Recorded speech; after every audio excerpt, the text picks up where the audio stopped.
You should probably get on with Mike. Hey everybody, welcome back to Sarge Talk TV. I'm Big Mike. Normal size Jason. Hey, and again, we're sitting here talking. Who's that? What happened? What's on? Oh my gosh. You still got stuff going. Jeez, we can't take him nowhere, folks. That's true. Terry's beat him into submission, and he still don't want to listen. What am I? It's on mine. Oh, it's on your. Yeah, I got it now. Man, I did my computer, had it all set up, and Terry had all these windows open.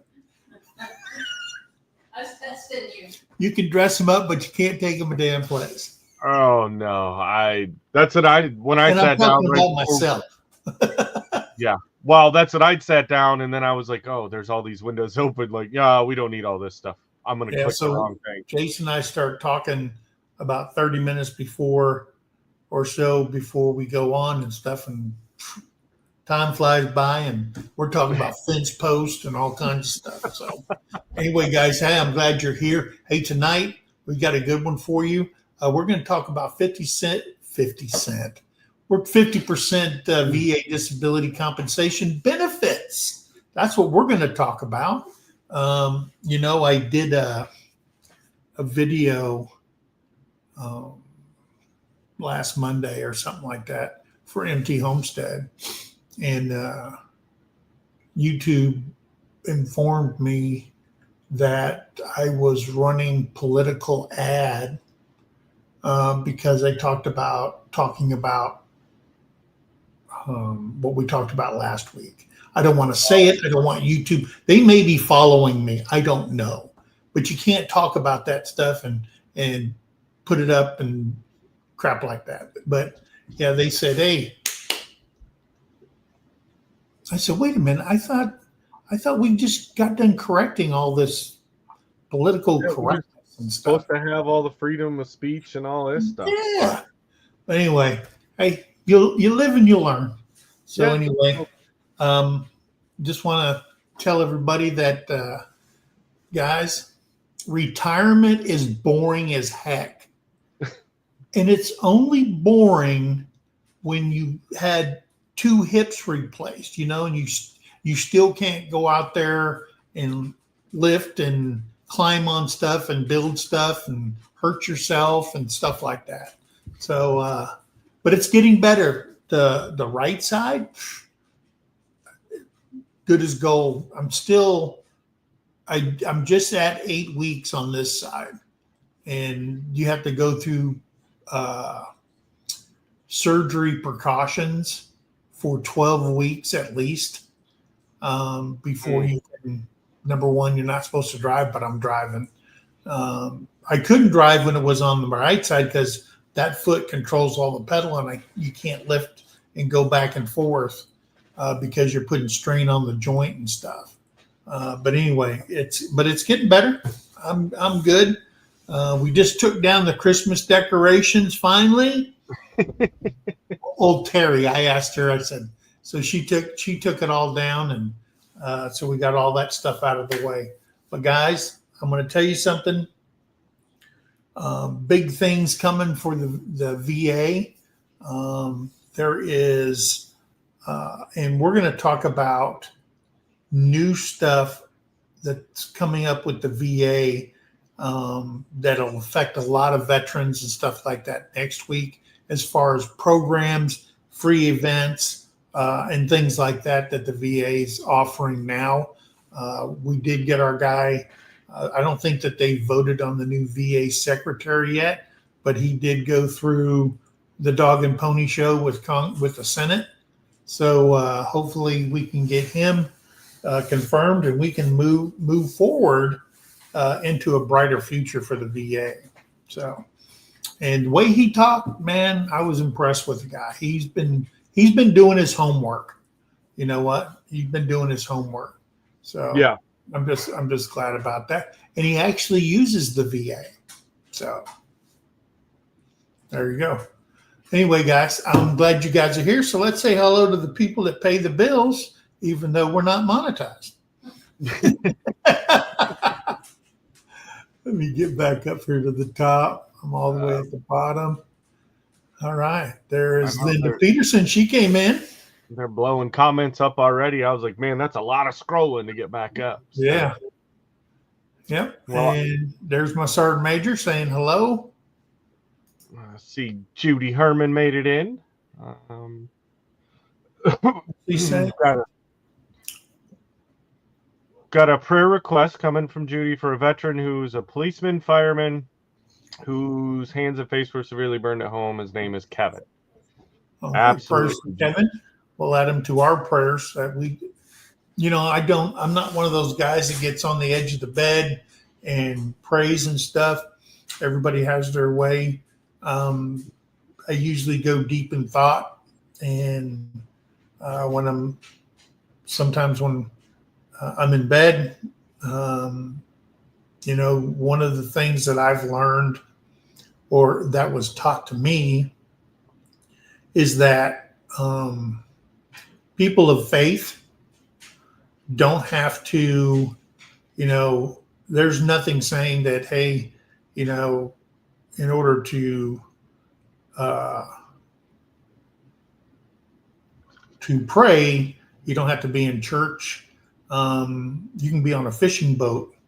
You can be out in the woods hunting, but don't be praying to get a big buck. Okay, that's being a little selfish. But and what really brought me back towards religion in my heart was what I saw and what things we had to do and things we had to handle when you're in combat, stuff like that. And a guy, a priest, I went to a service out in the middle of nowhere in the desert, just armored vehicles and all that. And we just get out there and we have church services when you're in combat. So, and the world's, God's church. That's the way I look at it. He created it. This is his place, and it doesn't matter where you're at. But guy told me that, and one of the things that really brought me back towards, because I was a sinner for the longest time, and I'm going to admit to that. And a lot of soldiers and sailors and Marines can attest to that. Sometimes you lose your way. But when you start getting older and stuff, you put things in perspective. And I don't mean to go on some religious spin, but when people ask me to pray for people, I just want them to know where I'm coming from. And the priest said it like this. Christ is up there in heaven, God's up into heaven, and they're reading the daily news, the heavenly chronicle. And they're going through the pages and they say, oh man, Jason got in a car accident and he got really mangled up and he's on ICU and stuff. He goes, oh man. And then he went farther down and he was looking, he goes, oh my gosh. And he looked down at his son. He said, Mike got in a car accident and he's in the ICU. Oh my gosh, let's check on him. And I'm looking at this priest. I'm going, where are you going with this? He said, it's a different thing when you have a relationship and when you don't have a relationship. Just like us on earth here, oh man, that's pretty messed up. And then you see somebody that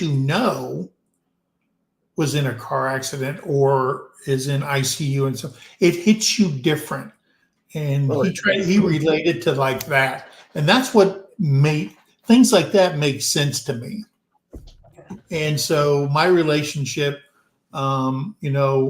is stronger than it's ever been. Even when I had to I went to catechism with on the Catholic side and stuff like that. But it's just, when people ask for prayers, I take it seriously. And I take it to heart. So we'll say prayers for Kevin. So anyway, let's continue on. Sorry about that message. No, that's what it's here. I don't think there's anybody here that would disagree with you on that, brother. Like that's combat will send people two different directions, totally away from religion or straight dead into religion. Yeah. It's just your comprehensions. Same thing as how's your brain handle the PTSD that you saw? Did it went south, or you dealt with it and it doesn't affect you like it does some other people. It's just how your brain perceives everything. So exactly. just wanted to put that out there. All right. So hey, there's Annabore at Good Enough Homestead. How you Welcome, doing? man. Good to see you. Let's see. Dana and the clan is over there listening and watching. Hi, Stella. Stella. Hey, and there is Neil S. saying hello to Big Mike and Jason. Hello, everyone. In the who's listening tonight, shoulders hurt. It's hard to type. Okay, brother. Well, don't type then. Just listen along. Yeah, but don't use that speech to texting because it can really mess up what you print. Yeah. Well, man. I got a friend that uses that in his truck, and his truck's loud. And some of the messages he sends to me, I know he's doing speech to text on the cell phone. I've got an uncle the same way, like, and it doesn't matter when, like, that's all he knows how to text is to talk to text. And you spend most of the time trying to decipher, and then I just call him. I'm like, I don't understand what you're trying to say. So why didn't you just call me to begin with? Yeah. Hey, there's Don at our flipping farm. How you doing, Don? Angie, our cabin in the woods made it then. Angie! I talked to Tony today for a while on the phone. He had a 50% hatch rate on the eggs that we gave him. Nice. Which is really good, 50%. And a lot of time we were talking about why does it happen that way and stuff like that. Now we're going into the homesteading stuff and farming stuff. And we were talking, and I didn't know, and Terry was telling me, he goes, a lot of times it's the humidity, and a lot of times when you hatch, you get you don't have a higher hatch rate, especially in the winter time, because the air is heavier and stuff like that, and the humidity is a lot heavier and stuff like that for it. So there's a lot more factors than people think in that stuff. Yeah. Charlene Grady, how you doing?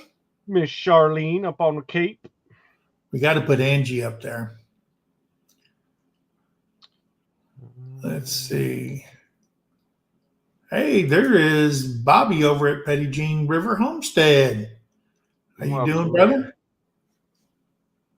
I heard over on Tim's, he finally got his truck unstuck. That's good.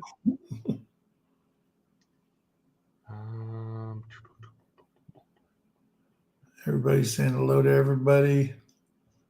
Yeah. See, Don says that wall looks nice. This wall does look good, guys, doesn't it? It's awesome. I can't wait till we get it finished and decorated. Get everything up on it that we want up on it. And yeah. And speaking of Tony, there's Tony at our cabin in the woods. There's Chris. Chris. Chris is sneaking in here while his wife is going live at the same time. And it's funny because the times that we haven't gone live, and then he throws a thing and he's like, I don't know what to do. Like normally I'm on this live. Well, he's like the guy at the wedding with his cell phone and he's watching the football game. Yeah. Yeah. Pipe in about something here and there. And let's see. Everybody's saying hello, everybody. Yeah, what was that? Angie's going, I want to be bored. It was okay for a while, but man, But I Yeah, guess, like when you have, I think the difference is when you have the choice, like, for us, and I always tell everybody, I'm like, look, when they're getting ready and they're like, man, I'm about to retire, I'm like, don't do it. It's a trick.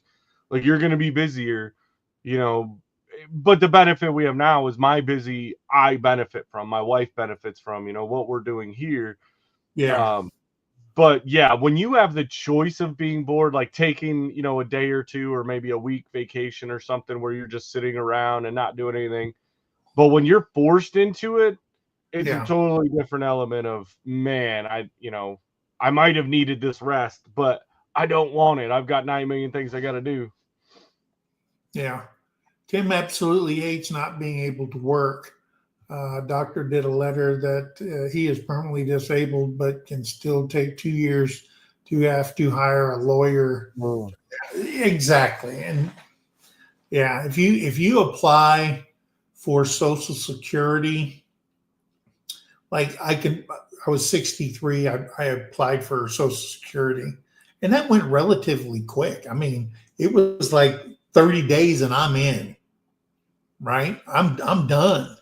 But then you have to apply for uh, the Social Security disability part.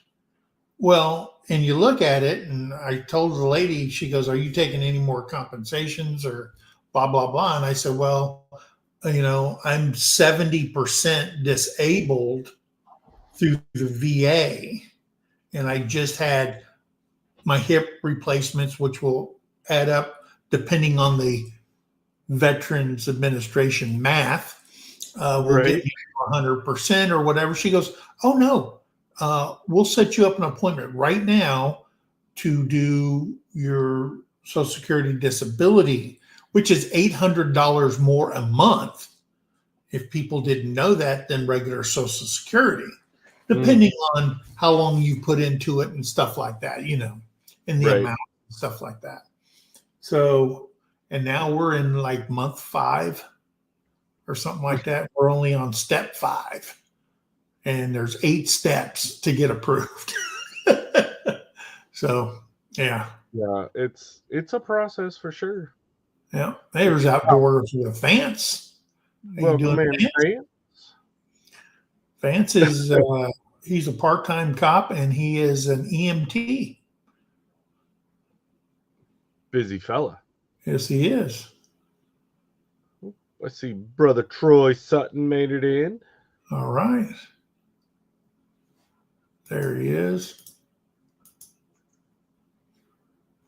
All right, Troy, how's it going with the VA? Did you get? I heard you got your appointment, and or are you getting care now in the community?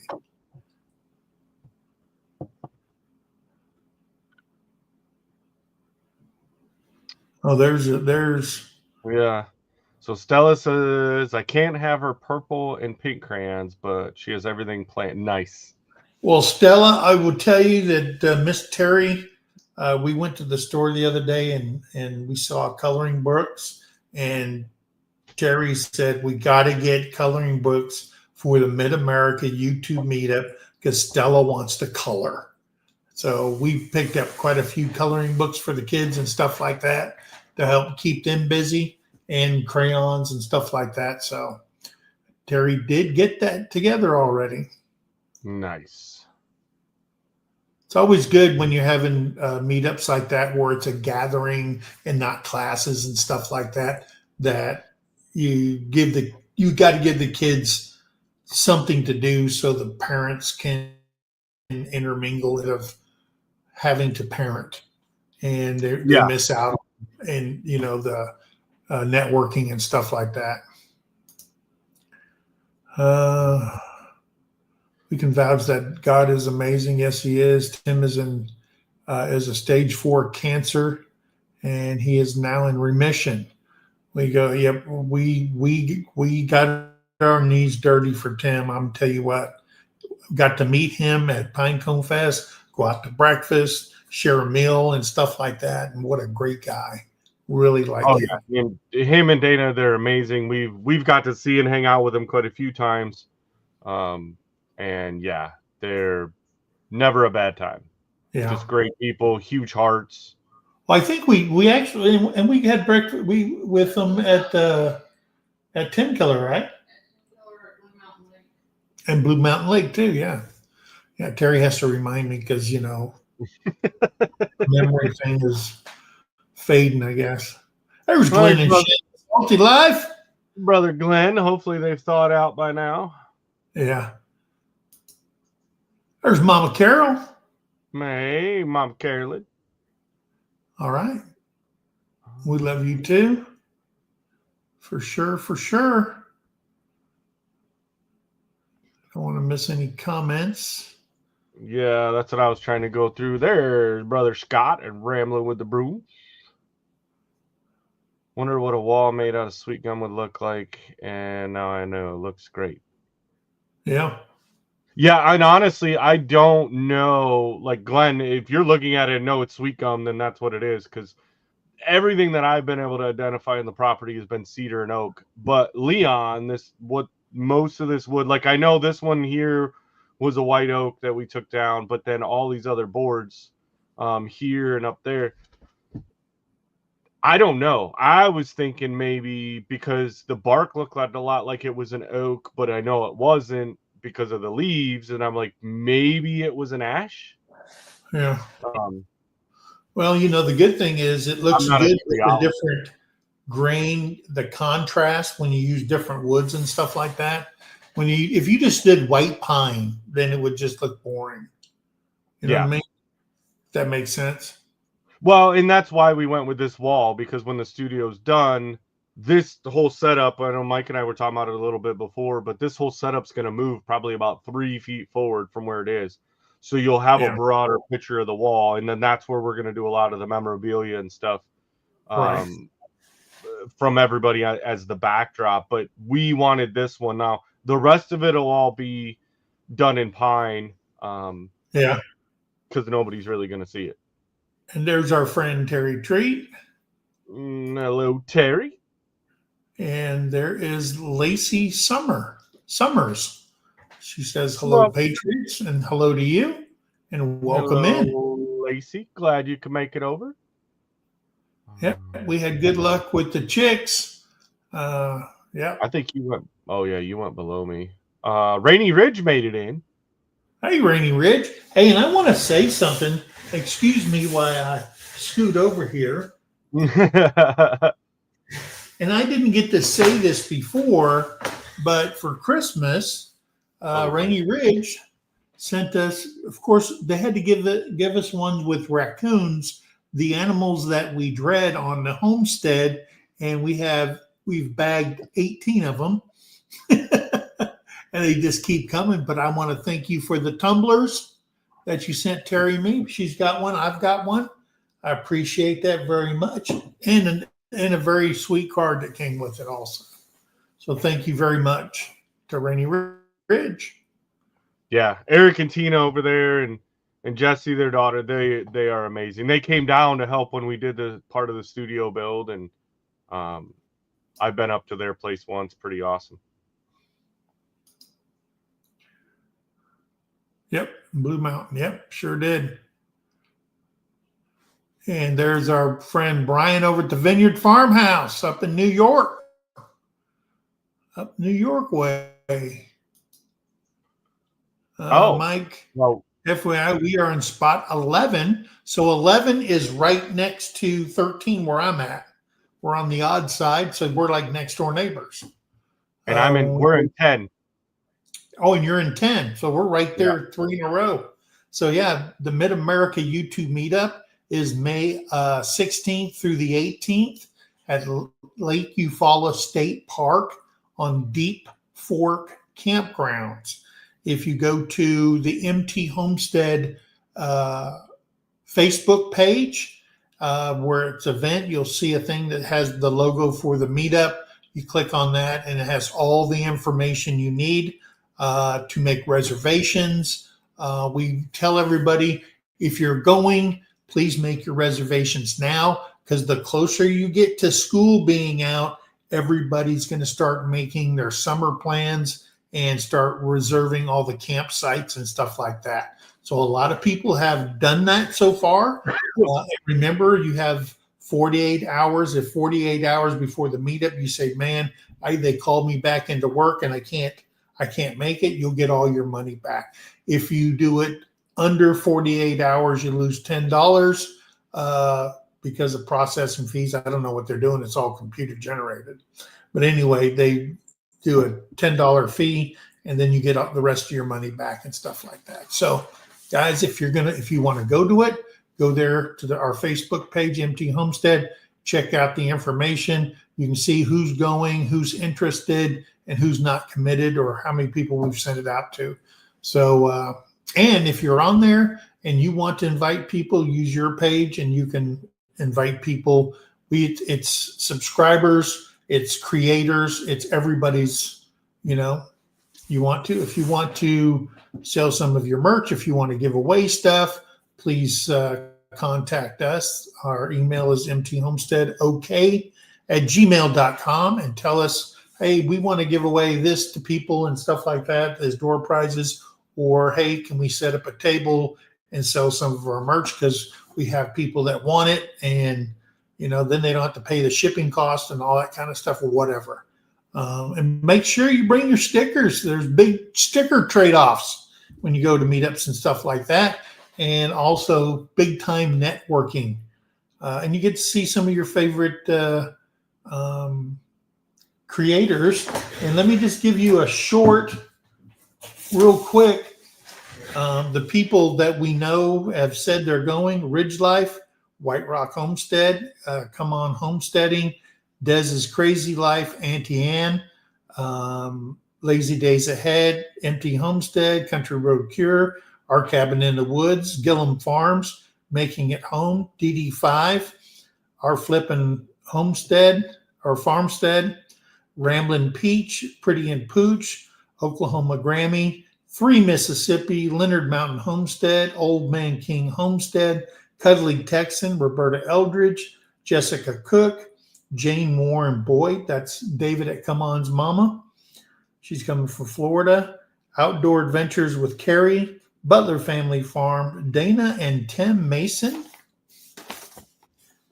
9 Acre Family Farms. I think they're making it a day because they have a graduation to go to. Critter Creek, Thomas Piganello, Jamie Smith, Backwoods Mindset, The Vineyard Farmhouse, Paragon Ridge Ranch, Alyssa Belk, Ivy Family Factotum they're going to make it a day trip. Rebel at Heart, Let's Trade Paint, Our Okie Homestead, Luna Beck, Tommy Parker, Back to Good, Reverend Dream, Carolyn Messer, Alyssa Belk, and Chris Connor. That's who I've got so far that has said, hey, we are coming to it. So I think that's close to almost 40 people or channels or people and stuff like that, right, in the combination and stuff like that. So if you want to go, please go there. And if you go to our Facebook page, just say, click I'm going or I'm interested or whatever, so we can start getting head counts and stuff like that. So anyway, thank you for that commercial break. We love it because we're excited for it. So, hey, there's Jennifer Ocean Homestead. Yeah. Glad you came in, Jennifer. And then Mama Carolyn says, yeah, Mike, I'm considered disabled because of the arm. I thought it was going to take long, but it was pretty fast. Yep. Good. See, Arlene made it in. Welcome in, Arlene. Hello, Miss Arlene. Glad you're here. Well,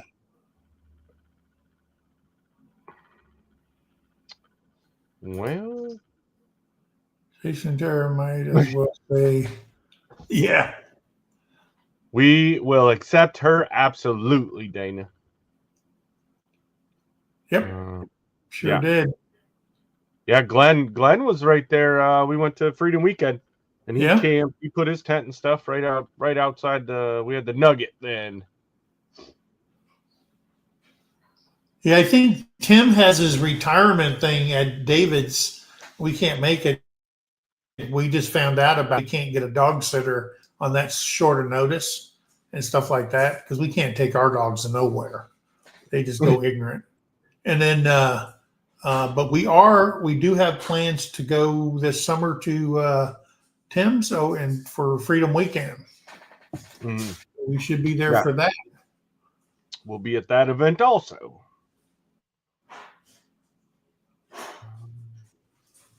Let's see. I think we said hello to everybody. Rainy Ridge, Jennifer. Hey, there's Debbie Drock. Hello, Debbie Drock. Welcome in. Glad you can make it, Debbie. Yeah, I know. I want to make sure I put her name up there. I hit the bottom. I think I'm at the bottom. Are you kidding me? I think we hit it at the same time. Great minds think alike. It's the bald head. I know Mama Carolyn was commenting earlier about the greatness of the bald head. That makes us smarter. Hey, it's the Bald Head Club right here, guys. Hey, so guys, the 50%, the good thing about 50% is all your medical needs for the veteran is taken care of. That's number one. I mean, it's just taken care of. I don't care if you get a cold, you need a vaccination, you need hearing aids or whatever. Everything is taken care of because you're 50% disabled. Okay. So number one, no cost health care and prescription medication for service connected disabilities. Well, at 50%, it doesn't matter. It's like, let's put it this way. I had surgery. They said, take a low dose aspirin. Okay. I said, hey, send that up to the VA. They sent me the medication. Okay. And that just so it prevents clotting and stuff like that after surgery and stuff like that. It's a blood thinner.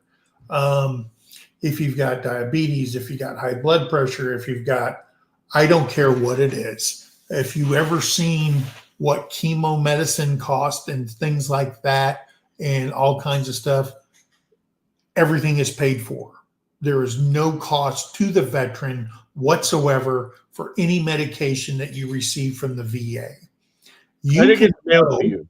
That's my benefit that I love. The fact is with the meds, it gets mailed to you. Yeah.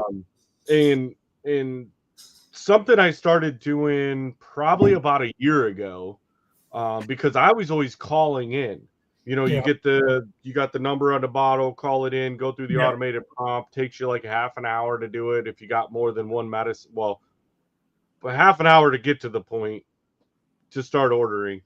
But if you're using the VA app, I go on there and one click, boom, it refills all my meds and they come to the house. So you don't even have to listen to all that going through all those things. Press 1, press 2, and hey, you've reached, and all this kind of stuff. You don't have to listen to all that stuff. If you go online to va.gov and you go to like your prescription part and it's all listed, everything that you got, and you just go check, check, check, check, check, and it'll tell you what's refillable or not at that time.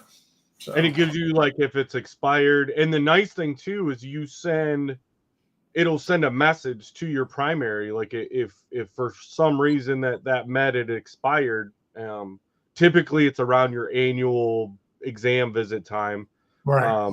But if you need meds again and it expired, it'll send a message right to the doctor and they'll renew whatever, and they'll give you at least enough to get in for your next appointment. And what some people don't understand is that you live in Arkansas. I live in Oklahoma. If you call in or you go online, the filling center for that is Dallas, Texas, for our area right here. So all medication that gets mailed to your house comes out of Dallas, Texas. It gets mailed out there. Or you can, let's say it's a new prescription. You just got out of surgery and you're within a short driving distance to your big VA, not your clinic. Okay, Right. with your big VA. And let's say, I live in Muskogee. Hey, so I just had surgery. Hey, I want to come pick it up. And they'll put that on there. So then it will go to your local VA. Or if you get there the same, right after you leave the hospital, your wife or you go in there to pick up your medication, then it will cancel the one coming out of Dallas. I don't know where the other ones are in America, but I do know it's at Dallas because I had medication that got lost and I was on them. I was saying, what the heck? I just had surgery. You ain't sending me no pain. What the heck is going on? And it was Right. all over man, there were stamps from all over the place instead of from Dallas. It goes from Dallas to Oklahoma City to, my post office or McAllister. It's crazy. And it's a 10-day delivery once you make the request. So just remember that 10-day delivery. So if you got to make sure I've got 10, I called it in and I still have 10 days worth of medication left at a minimum. And then they'll let you order again. So, and then the healthcare guys, if you live by a major VA, you don't have to mess with nothing. Everything is done in one building. Yeah. You know what I mean? I got an appointment here. I go here. I can get you can go in and you can make your own appointment and say, hey, I got glasses from the VA. It's been a year. Hey, I want to come and do an eye exam. You can make it right there in the clinics without going to your primary care doctor. And they'll say, hey, it's been a year. Yeah. He's a diabetic. We need to check his eyes every year. We need to check his feet every year. We need to do all this kind of stuff. We need to do blood work every 6 months to make sure your liver's okay and all this other stuff. Because God forbid they come out with something that actually cures you. There's no money in curing you. Right. Sometimes the side effects of some of the medications worse than the actual. I'm like, you know what? I'm just gonna stick with this condition because I don't want all those side effects. Oh yeah, right here. See, my mom was bankrupt when my dad got cancer. Yeah, it's crazy. So yeah, number 2 benefit getting at least a 50% would be your travel allowance for scheduled appointments for care at a VA medical facility or a VA authorized healthcare facility in the community. So if you're in community care, you get a doctor like in my case where, for some of my specialty stuff, I'm supposed to go all the way to Little Rock. Yeah. I'm not doing it. That's like a 3.5 hour ride. I did it one time. That was enough. I said I did it, did the check in the box. And so if I get anything else from my primary, that, typically the VA is like, hey, we offer this. You just got to come to Little Rock. No, I'm send me through community care, but I can also get compensated for, fuel for going and traveling your time. Yeah. And so just remember this, guys, if you go to the VA, go to the window and say, hey, can I do my travel? Well, it used to be that they came up with a new rule I just found out about, and they used to highlight what they want you to fill out, and they did the rest for you. Now they can't do nothing. You have to fill out the whole form, and they can't mark anything, but they can say, okay, yeah, you do need to fill this out and stuff like that, and you turn it in when you go to the VA, whether it's a clinic or whether it's the hospital on a scheduled appointment. Now, if you go to care in the community, of course, a civilian doctor doesn't have your travel form there at a local hospital or doctor's office. So then you go to va.gov, and then you go to the transportation part. The form comes out, you fill it all out, and you hit submit, and it's done. And they'll go on your record. They have all these accountants, and they'll go on there and say, oh, yeah, he did have an appointment at the care in the community, and it's this far from his house. Let's say it's 30 miles, and then we'll reimburse him on the mileage part. Like when I go to Muskogee, it's $80. They send me $80 on a scheduled appointment at the VA in Muskogee because it's an hour and a half up there, an hour and a half back, and to them it's worth $80. I went up there this last time and I filled it out, but I went up, I was in that area and I went in there because I wanted to check on some, to change something on my CPAP because I couldn't get a hold of anybody on the silver team that's up there. And I filled out the thing. That's because I didn't have a scheduled appointment. They couldn't reimburse me. And they send you this big old freaking letter saying that they couldn't approve it and all that kind of stuff. So anyway, so yeah, travel allowance is authorized. And that's not just you driving your car and getting reimbursed. Let's say you're at an age where you don't drive and you say, well, I had to take a taxi to the clinic, and you can apply that for reimbursement because you had to take a taxi, or you had to take an Uber, or somebody else had to drive or whatever. And you just explain it on the form and stuff like that. So it's all payable to you on scheduled appointments. All right. And if you do have, I guess one thing that just hit my brain when you were talking about that too, because I had never heard of that until when I had to make the 3.5-hour trip to Little Rock. Was say there's an appointment that I can't get community care for, like I have to go to Little Rock, whether it's a procedure or something like that.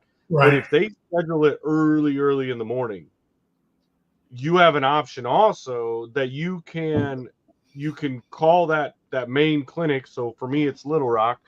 I can call down there, and they actually have like a VA authorized hotel.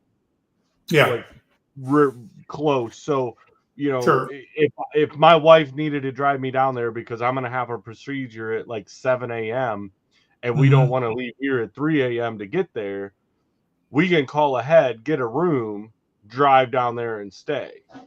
And that's all covered, part of the whole travel allowance. Yeah.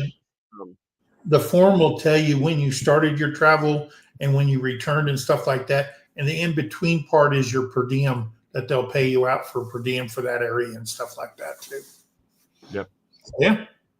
All right. Number 3, 10-point veterans preference in federal hiring and direct hiring authority. Okay, guys. So here it goes. When you fill out, you go to, well, right now there's a freeze.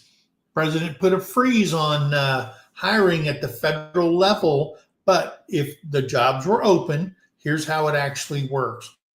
You go to USA Jobs. You say, hey, I'm a plumber. I'm a plumber. And I'm, I got to pay for my own medical. I got to do all this stuff, blah, blah, blah. I'm going to look into a federal job, and I'm a veteran. Okay. And I'm 50% disabled. So you go to USA Job and you say plumber in McAlester, Oklahoma. They said, hey, at the Army ammunition plant, they need 4 plumbers. So you apply for that job, right? And you say, oh, they have direct hiring authority. Not only do you apply for that job on USA Jobs, and all you have to do is have your personal resume. My thing is, do not use USA Jobs resume format. It goes on for freaking ever. But if you have a resume and it's all in a Word document, you can just upload it right then, and you're done. It goes really quick. So you look on there and say, oh, they got direct hiring authority. Light goes off on my head. I said, hey. I looked farther down, and there's a HR, and they have a number and a mailing address. You can mail your resume. This is how direct hire works. You mail your resume with your certificate from, Oklahoma Joe the Ragbag Plumber School or whatever you did or whatever. And your references and all that kind of stuff from people that says, hey, he plumbed my whole house when we were doing it, whatever. Resumes, references are references. And you mail all that to that address. They look at it and say, boom, we're hiring this guy. He's got got the qualifications, we'll bring him in, we'll interview him, and we'll hire him right then. That is direct hiring authority. If it doesn't have that on there and you apply on USA Jobs, make sure you mark, there's a thing, I am a veteran. Okay. I'm a veteran. And you get 10 points added on there above everybody else, depending on how they score it. So let's say the total score you can get for your application and your job interview is 100 points. We number them like that. So it adds up.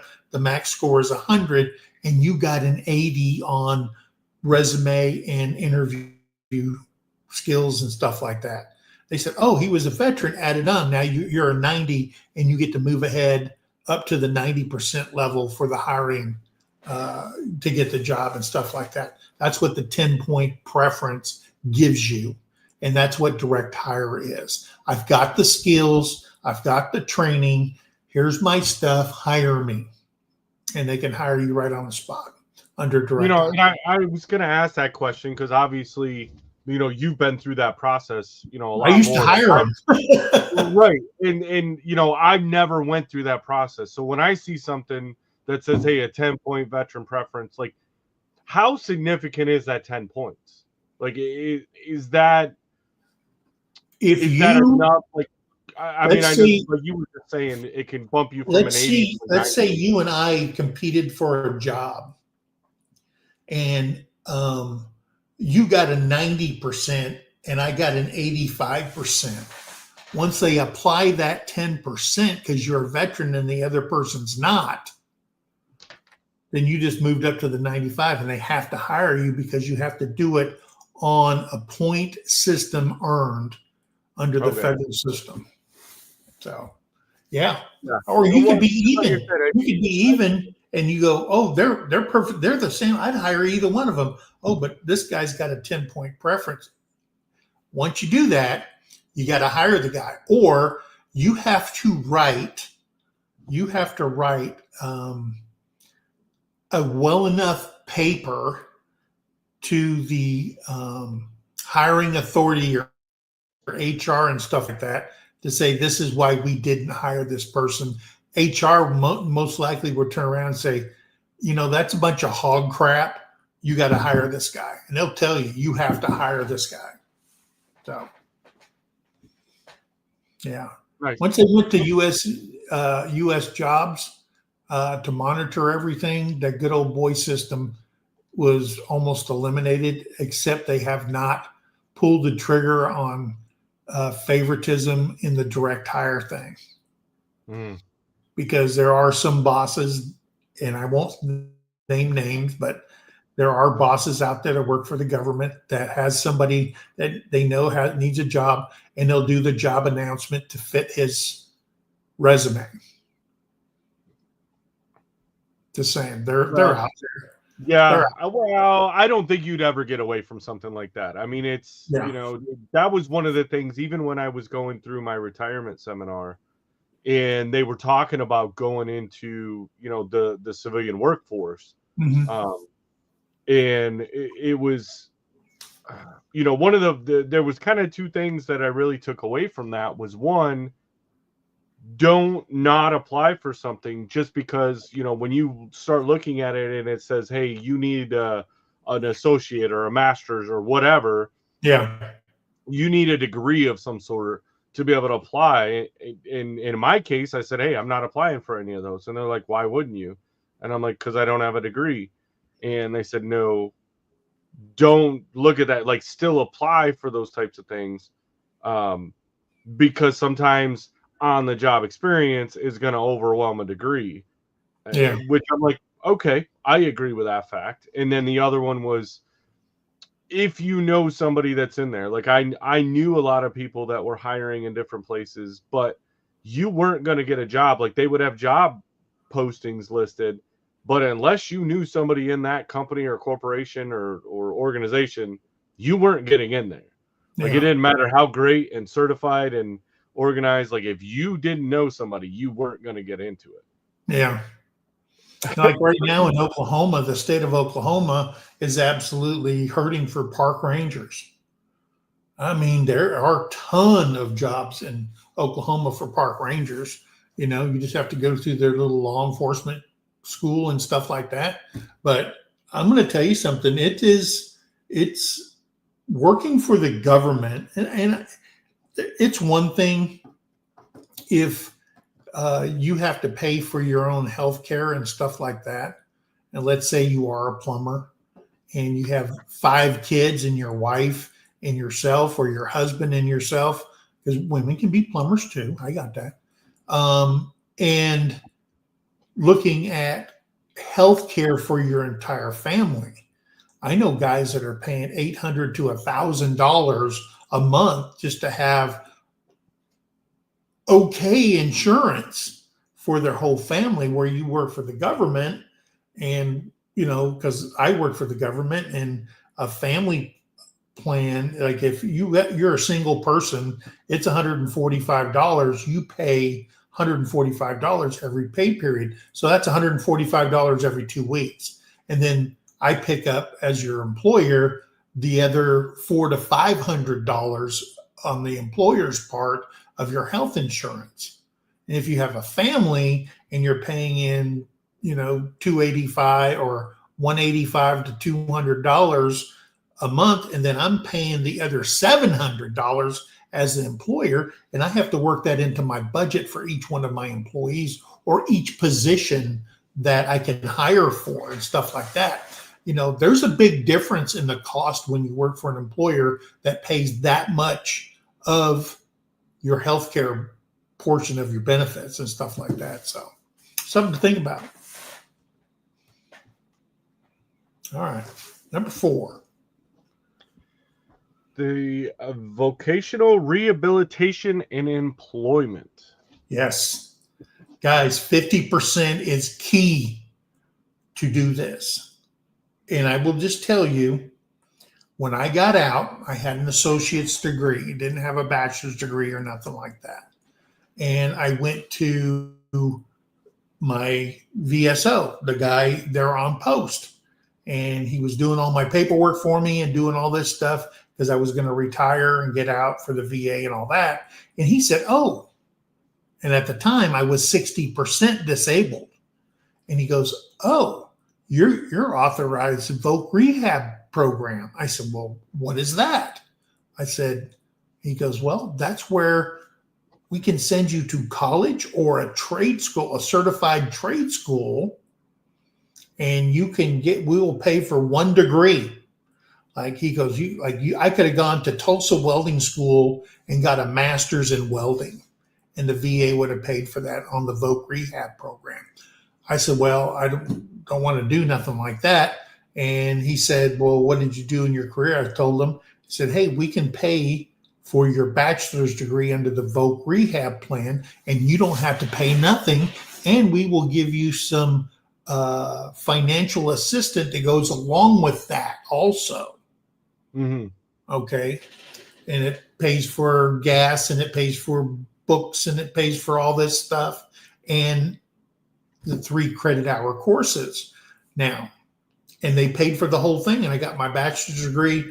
I got my bachelor's degree in just under 3 years. Okay.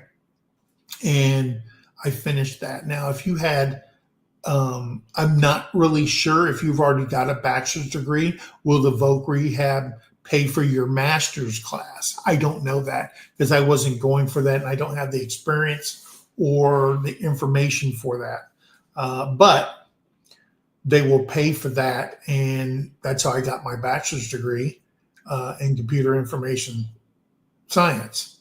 So if you're 50%, you're authorized that. Now, unlike, let's say you never applied for the VA and you say, wow, I've been watching these 2 clowns and I should go there and apply for VA benefits because I'm tore it from the floor up, and they can service connect back to my medical records when I was in the military, right? Because the VA's got it. It's somewhere. Because once you retire or you ETS, They send it to a location and they run it through a printer and it uploaded. Okay.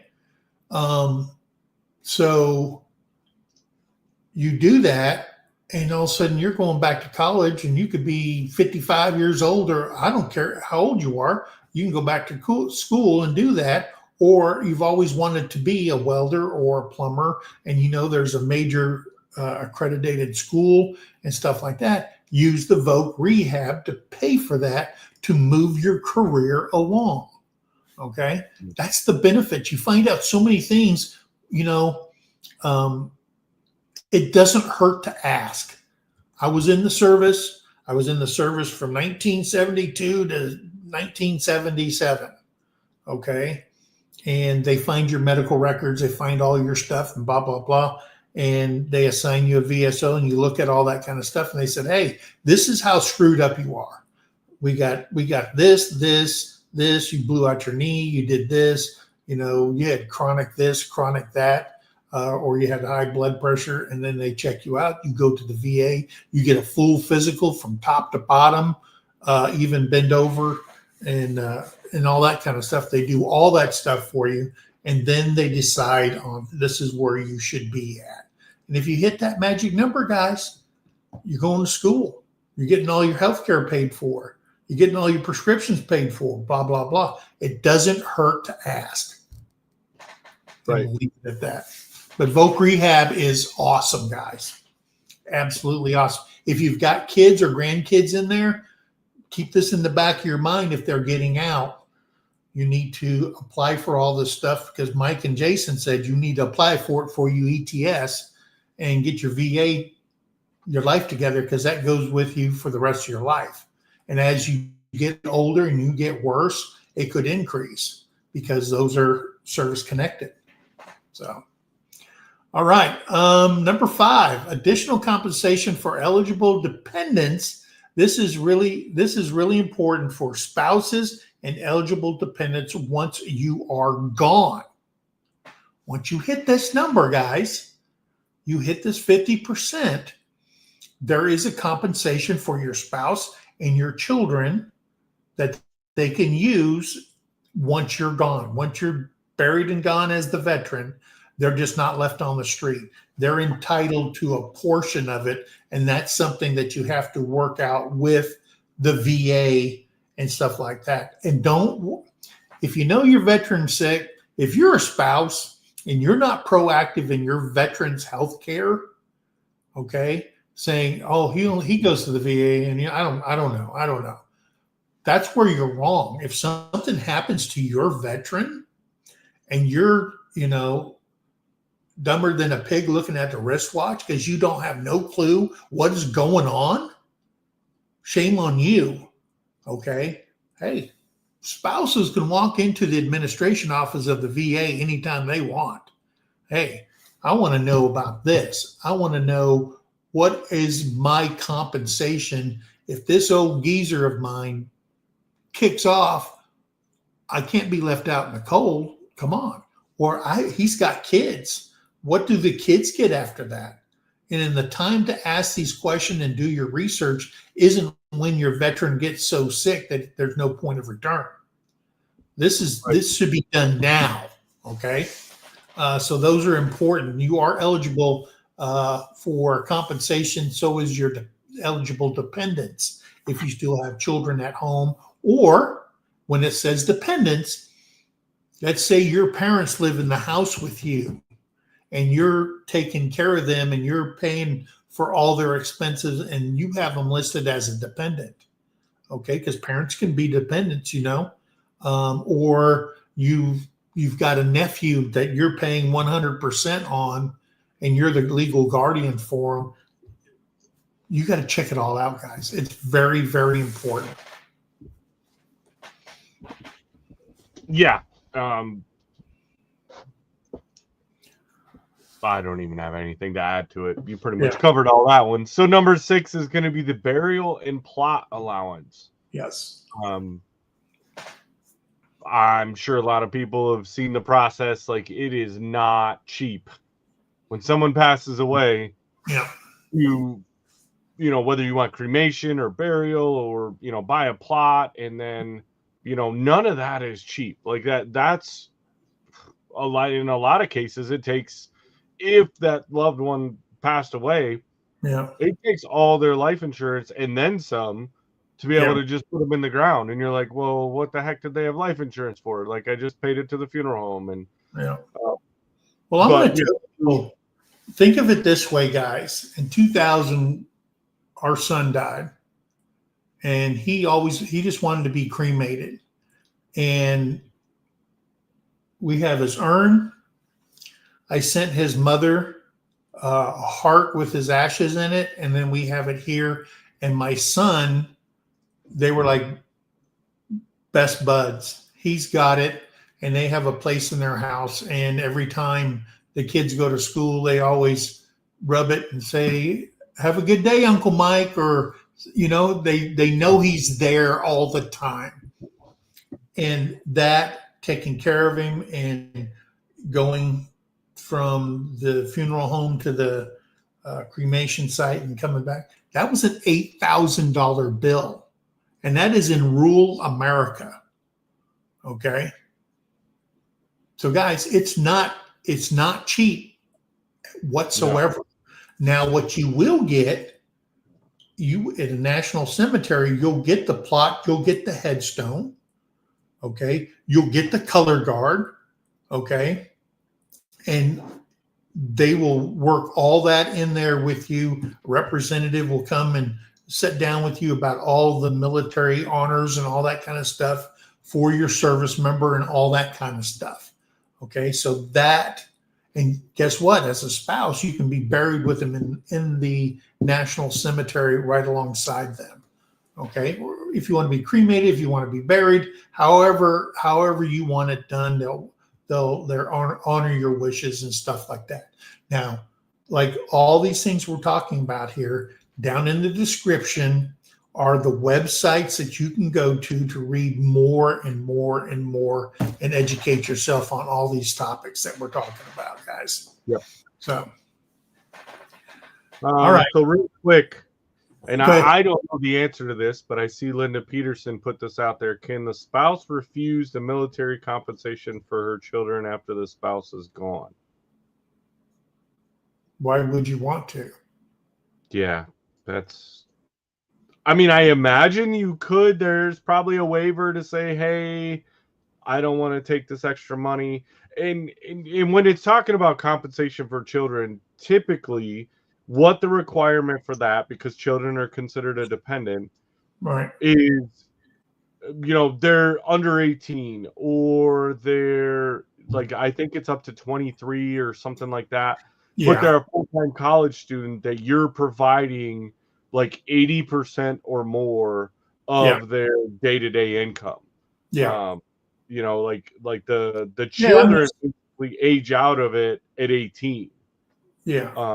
Unless there's like college situations and stuff like that. But then or they're a dependent and they're physically handicapped or they cannot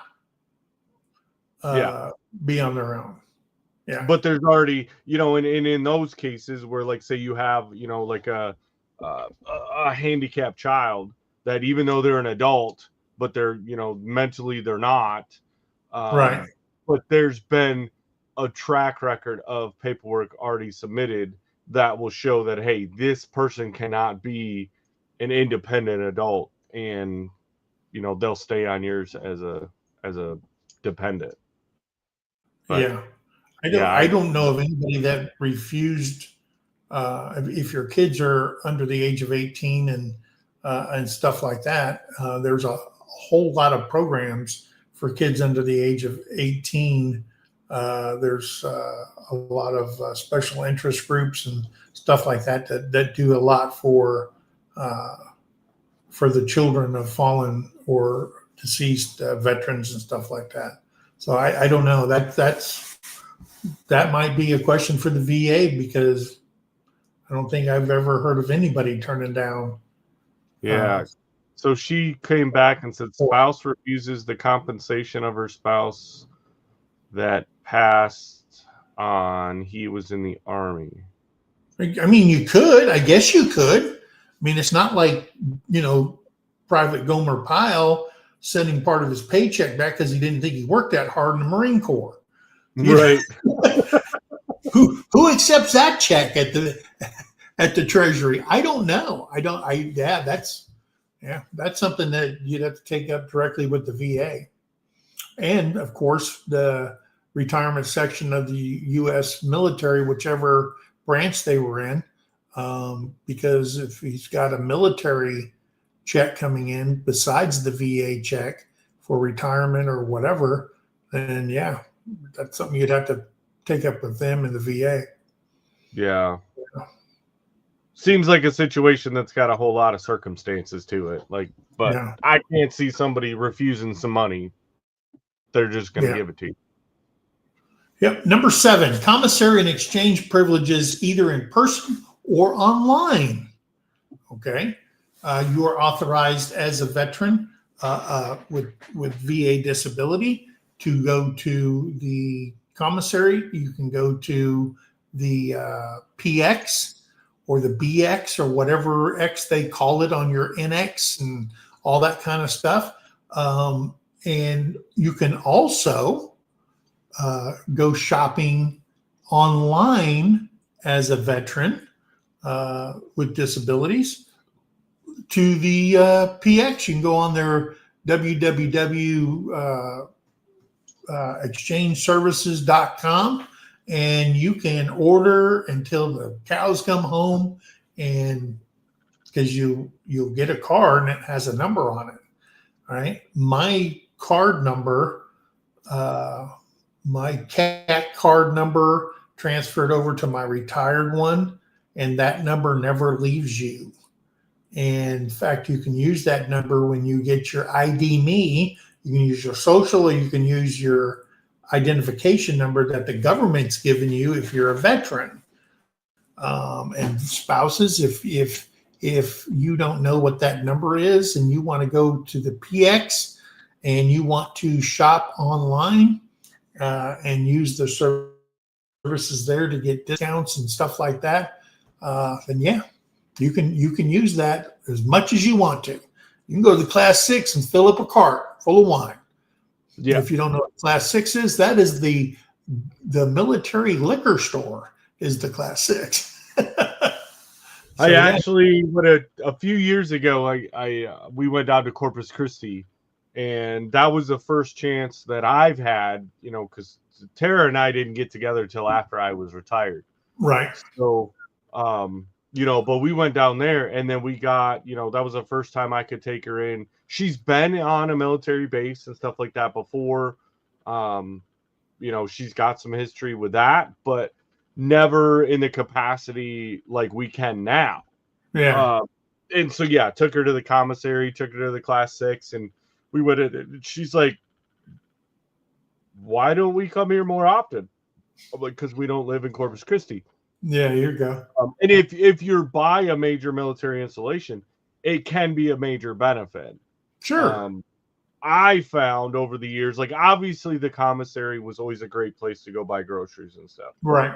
The PX, BX, whatever they call them, for us, it was a PX. You go there, your major savings really was on electronics. Right. Stuff like that, because, it's tax-free.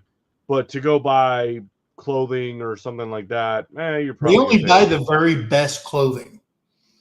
Yeah. I don't wear Ralph Lauren jeans and stuff like that. Yeah. But I will tell you that if you go to the commissary, one of the things about the commissary, if you didn't know this, there's no taxes in the commissary. There's only a 5% surcharge. Whatever your total is, 5% goes back into the commissary. That's all they make is 5%. And that's it. So, especially if you're overseas and you get commissary privileges, not paying the prices off base and stuff like that is huge. But sometimes it's not. I mean, we were in Korea and Terry goes, "Hey, I think they misdid these watermelons. They had watermelons and they were only about this big." How much were they, babe? $29 for a watermelon over in Korea. Pumpkins were like 30. Yeah, pumpkins were like $30 because everything they sell has to be shipped overseas, and they add all that onto you because you pass it on to the consumer.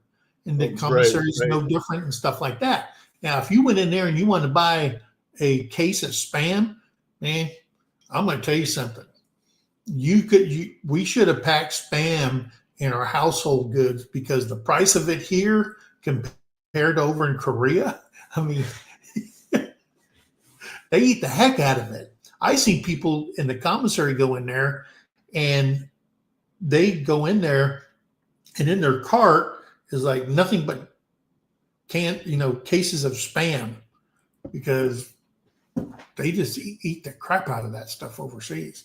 But again, no tax. Okay, if you go to the PX on base, there's no tax, and there's no 5% surcharge on base at the commissary. I mean, at the PX, BX, NX, or whatever you go to. There's no tax on a federal reservation. So, right. Now, you will pay a 2% charge if you use a credit card or a debit card or something, anything like that. But they can't go over 2%.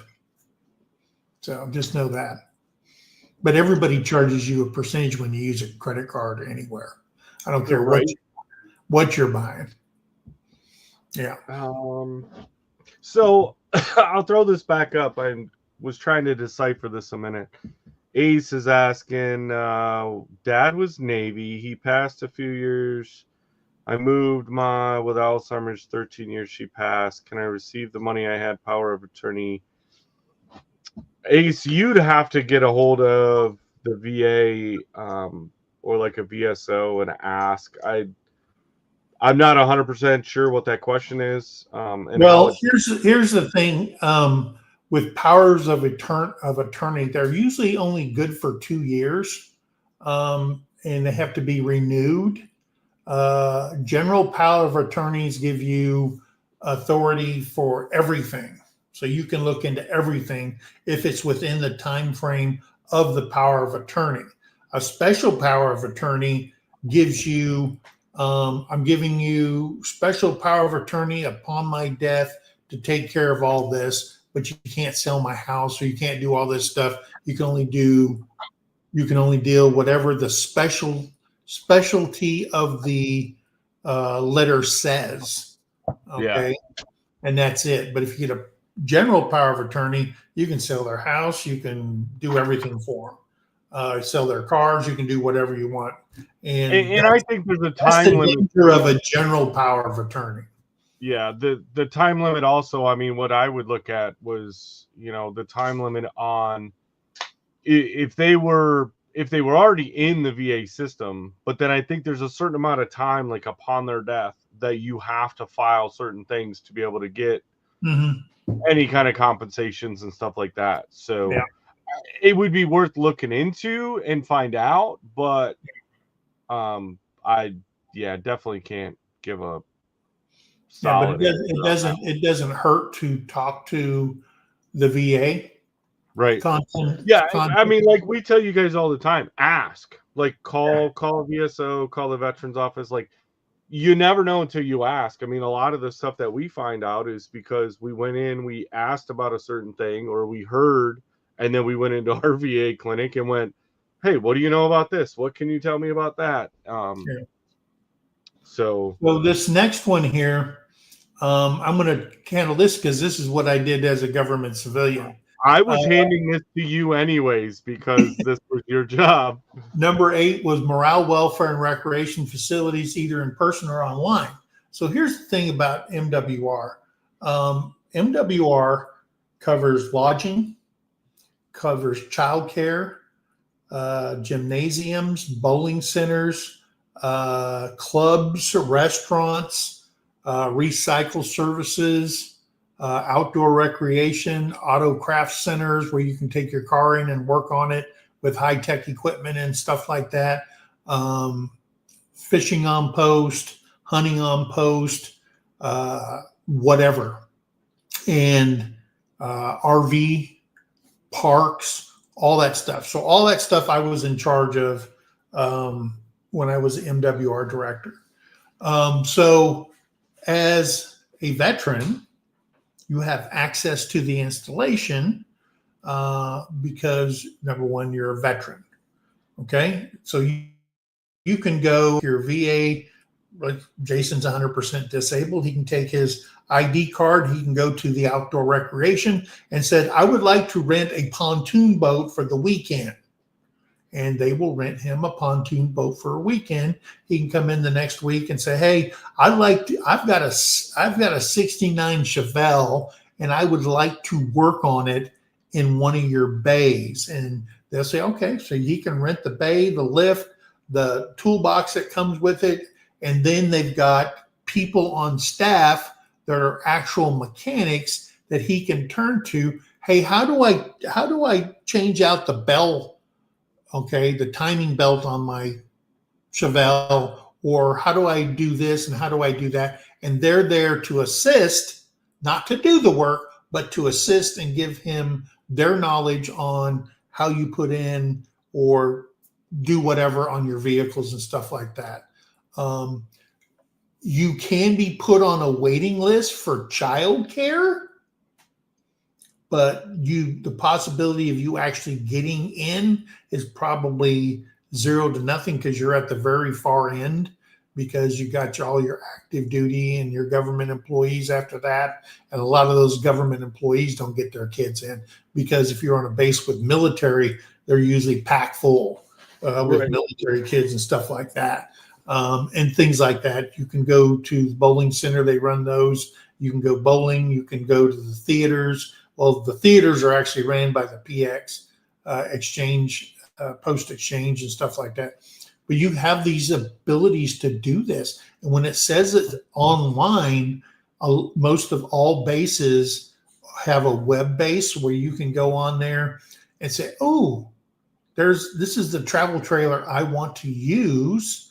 And I can go on there and reserve it online, make my payment online and all that. Then you'll get an email back confirming all that stuff.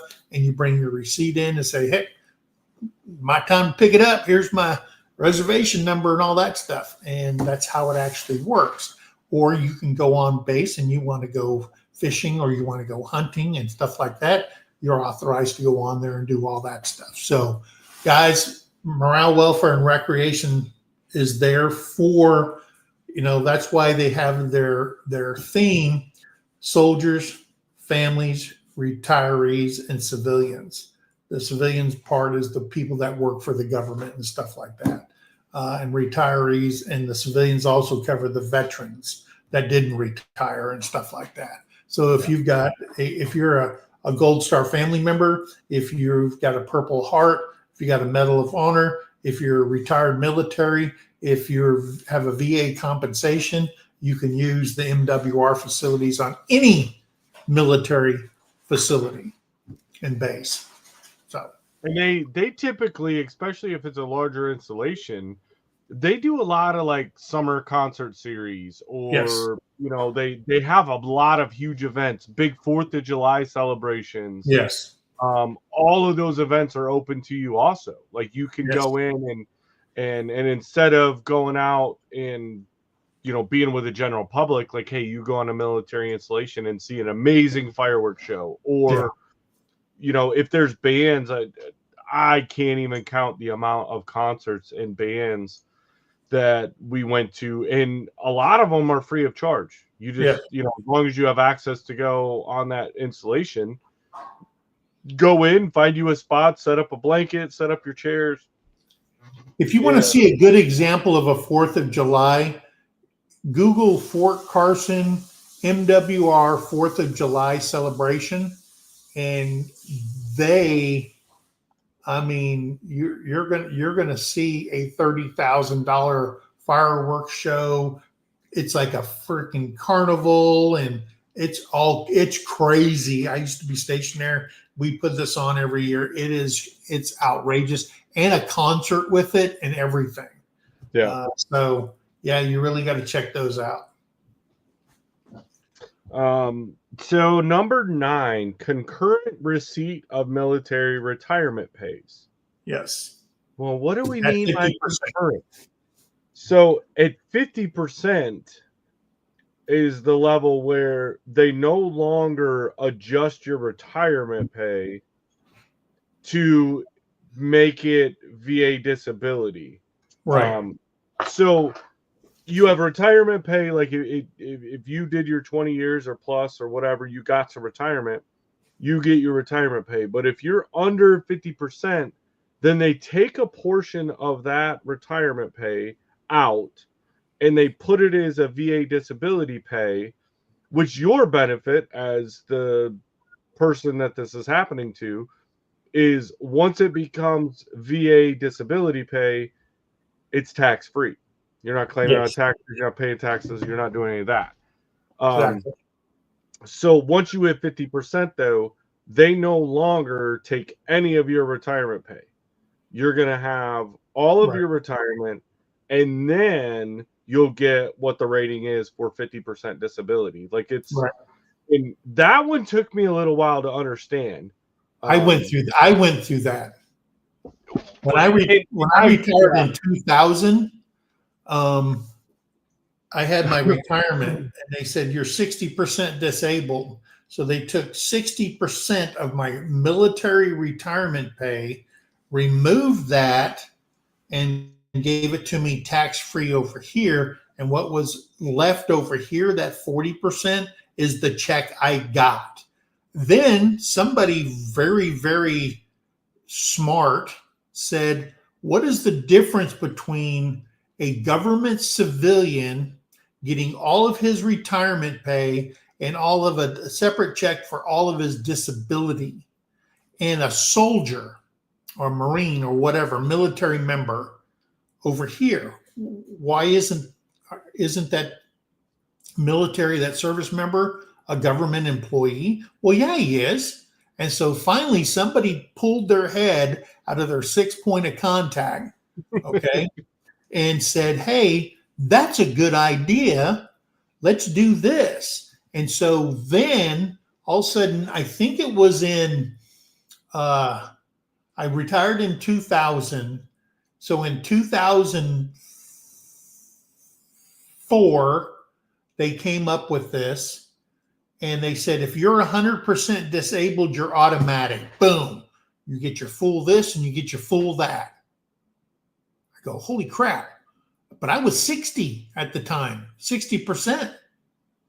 And then they said, everybody else, you'll get a certain percentage of your, what it'll do is it'll move more money both directions, retirement pay and VA pay, and for the next 10 years until you get 100% retirement pay and all of your disability that you're entitled to separately. Okay. So you know how much money you lost in a 10-year span over this whole thing, right? Right.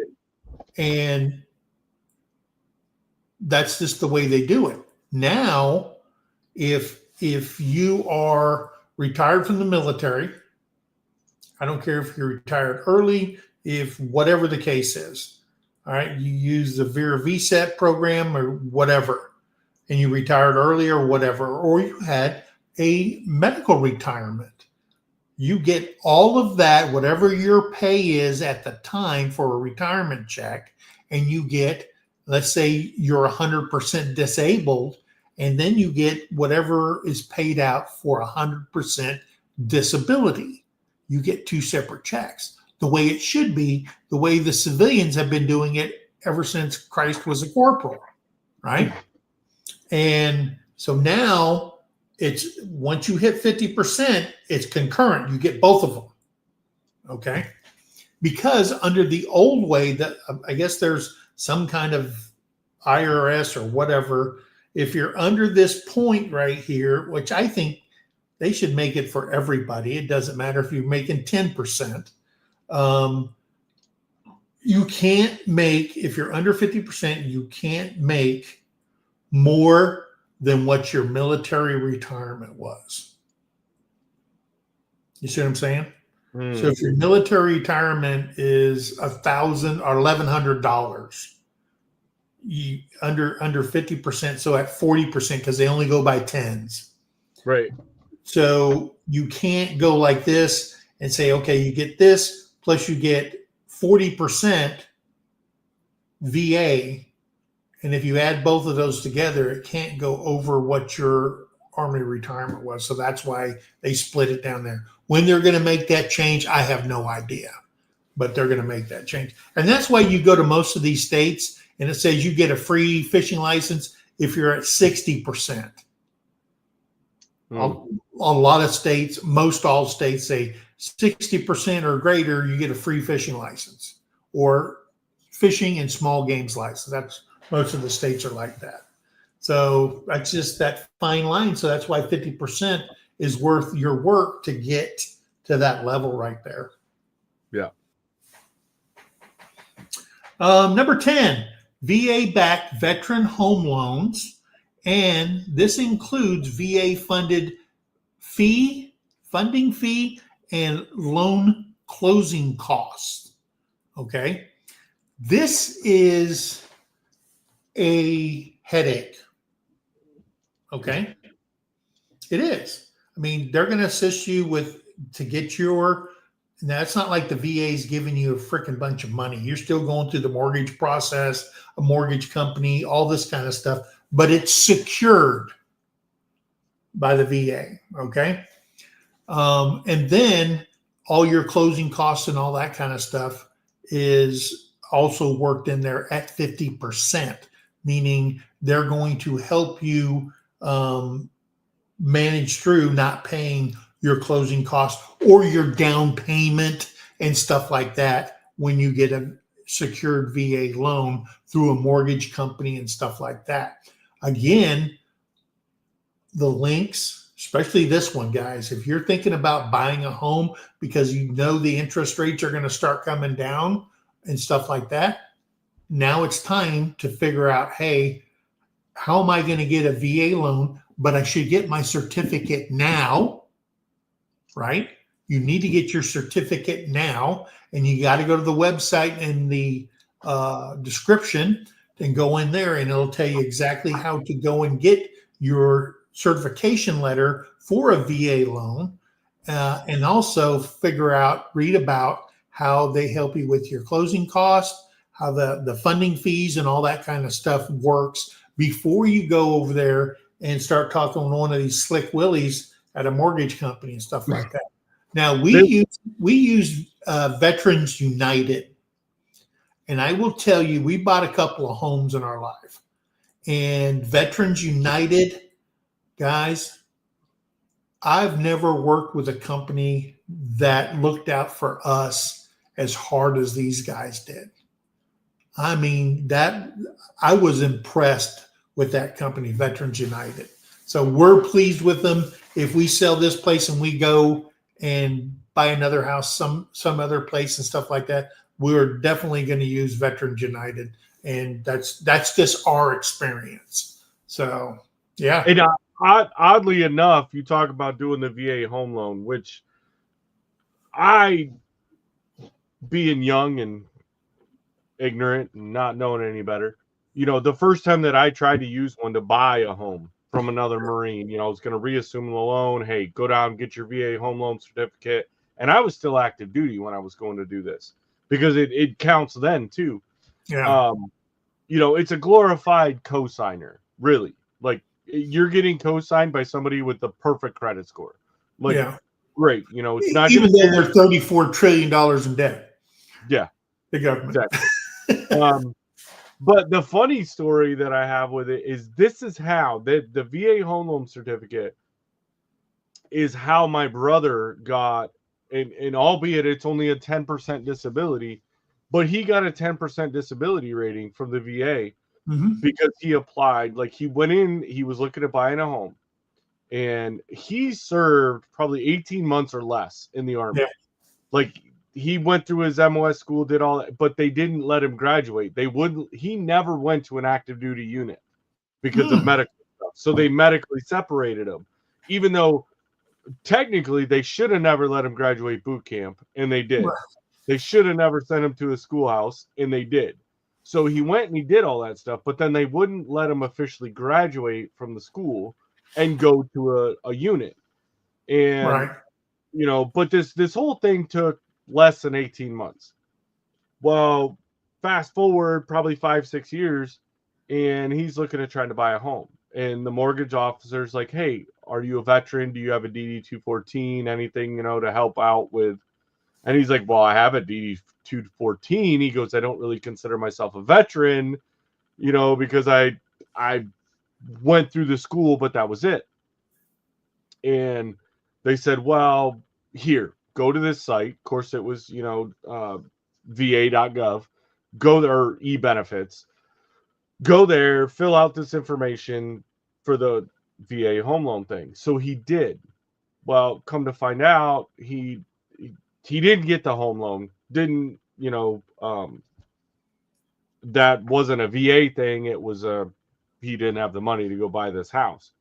But then probably 6-8 months later, he gives me a phone call and he's like, dude, I have an appointment at the VA clinic. I was like, what do you mean? He goes, well, you remember when I tried? I was like, yeah, I remember you tried to buy that house. He goes, I just got a phone or letter in the mail at the time, said I've got to go down to Battle Creek and go to this VA appointment. He goes, what should I do? You carry your ass to the VA appointment. That's what you do. And so sure enough, he goes down there. Now, when they discharged him, it wasn't a full medical discharge.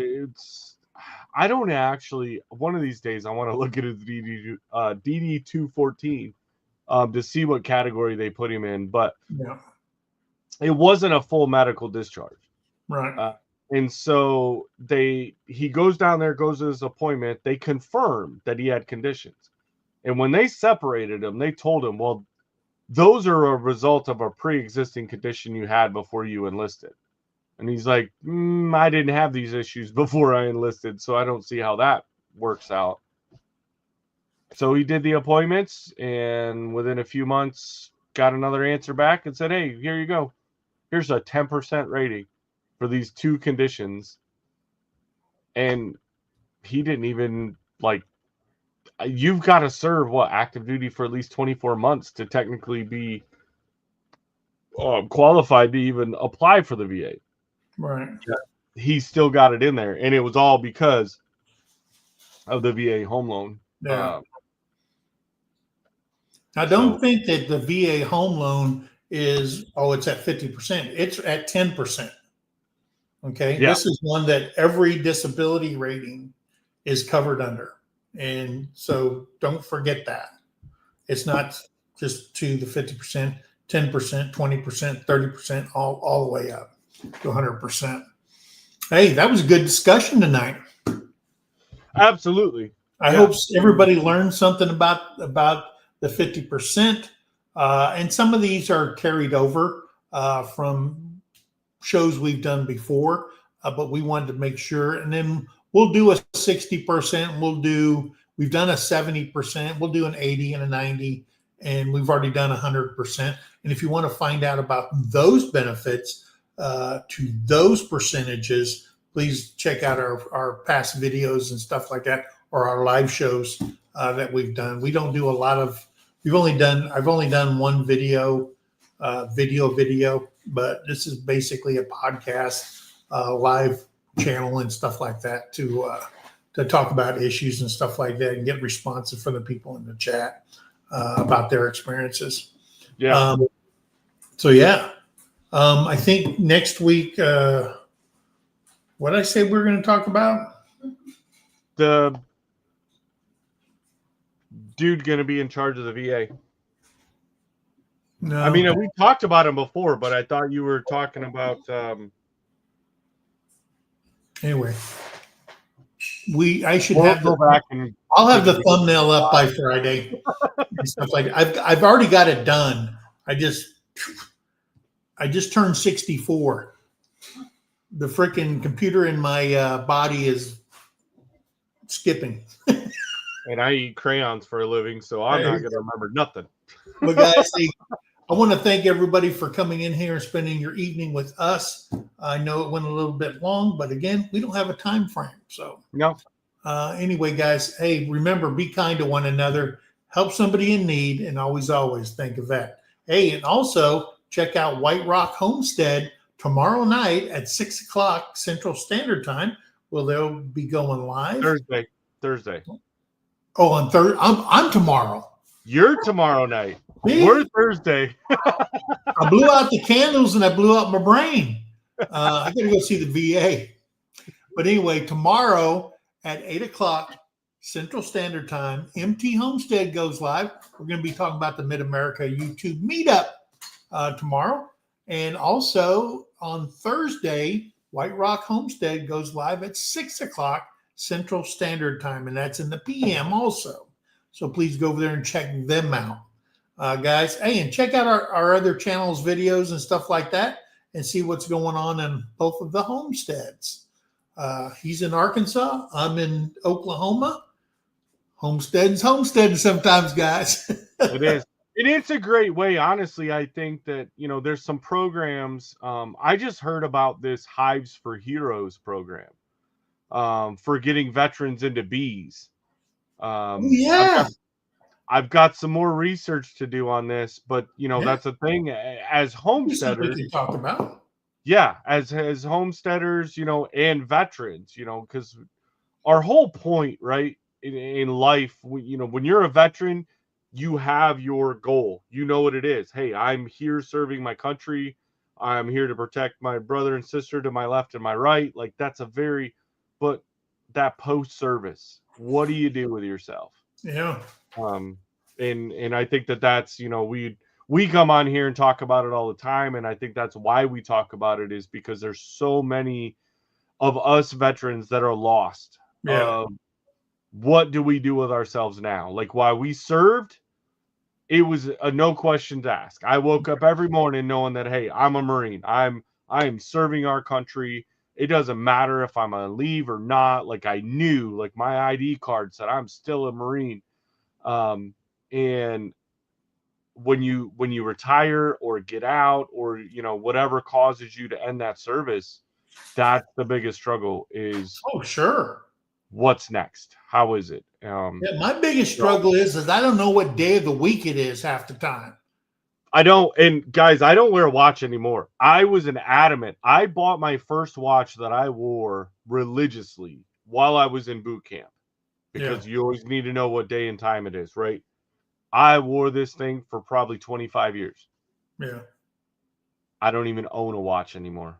Couldn't tell you where one is. And that is the hard part. Like, when I show up to a store and I'm like, why is it closed? And they're like, it's Sunday. And I'm like, no, it's Sunday. Like, today I thought it was Friday all day. See, well, last week it was a Thursday, and she goes, why does this feel like Saturday? I said, babe, it's Thursday. It's my birthday. She goes, but it feels like a Saturday. Every day's a Saturday when you're retired. It is. They all end in Y. There's not a big difference. We don't have a clock to punch into, so we're good. All right, guys. Hey, thanks for coming in. Hey, we'll see you next week. This same Bat channel. Bring some friends with you next week. Yeah, bring some friends. Tell your buddies about us. Share us out on your social media or your YouTube channel. Yeah, in your community page or whatever that thing's called. All right, guys. We love you. See you next week. See you guys. All right.